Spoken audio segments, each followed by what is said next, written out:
Hey there, garden fans, and welcome back to the Permaculture Homestead. Things are growing and changing quick here in between seasons. I want to just walk around the garden real quick. I'm not going to ID everything, but just give you an idea of the polycultures I've got growing. I've got chia seed growing with tomatoes and basil, and in the background I got another nightshade. I got goji berries. So there's a couple of them staked up here in this food forest of basil and tomatoes. I've got annual flowers growing too, rose campion and Elysium border that's still putting out.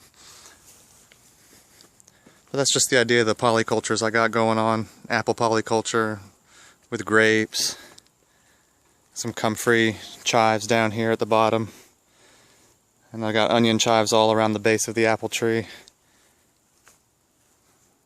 So that's the idea of the garden back here. I'm just making small polycultures, mixing a lot of different plants together. I've got an elderberry hedge here with mint as an understory. I even got some elderberries right there coming in. What else is in that patch is some squash. It's like pumpkins. Dwarf peach tree. I have a tree about every 6 feet apart.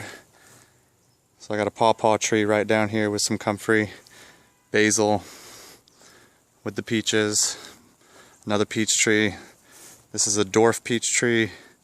This is a full grown, and that's probably about 8 feet tall right now. It's got a lot of growth. There's a row of blackberry here, so probably every 2 or 3 feet I've got a blackberry plant amongst all this buckwheat and cover cropping. Here's another blackberry, and I just got a row. Here's one of the blackberry canes I've stuck into the ground to root itself, and once it roots itself I'll cut it from the parent plant. Just cloning stuff in the yard. But all these, a lot of blackberry down here. I got polycultures everywhere. Here's a pear polyculture, raspberry. This tall green deal is a pigeon pea. Looks like she's ready to start flowering. A lot of yarrow in there.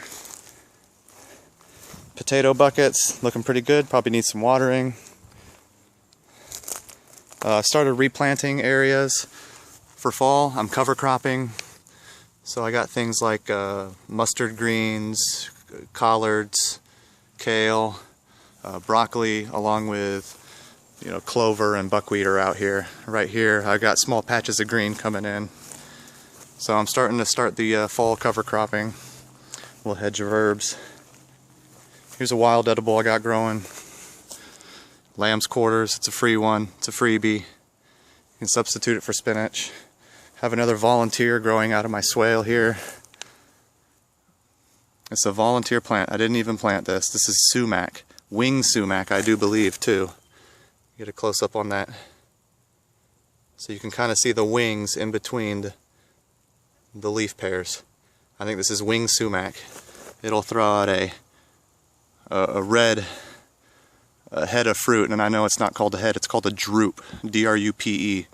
But you can make lemonade with that. Indians made lemonade with it. Back at the peach polyculture, I got things like comfrey, I've got things like chives, some sweet potato growing down the opposite end of the swale, and of course a lot of basil growing up. So the whole garden is trying to do companion planting, permaculture. I mix a lot of perennials with a lot of annuals, and I added south cedars. Here's a flower bed with Mexican beautyberry, and there's some comfrey. No, this is elderberry. Looks like it's struggling to survive amongst all these flowers, but this is what I'm going for here. At the top of the property, top swale, I got my chickens, turning my compost. This is just a normal day on the farm. Mother Nature does what she does best if I just step back and let it do. I'm not trying to weed. I'm selective about the weeds that I got. There's a lot of amaranth growing here I'm going to collect grain from. This top swale has gotten really strong and fertile. Every time it rains, this pool fills up. And of course all the compost and all the chicken droppings kind of acts as a tea as it seeps down into the land here on this tiny swale.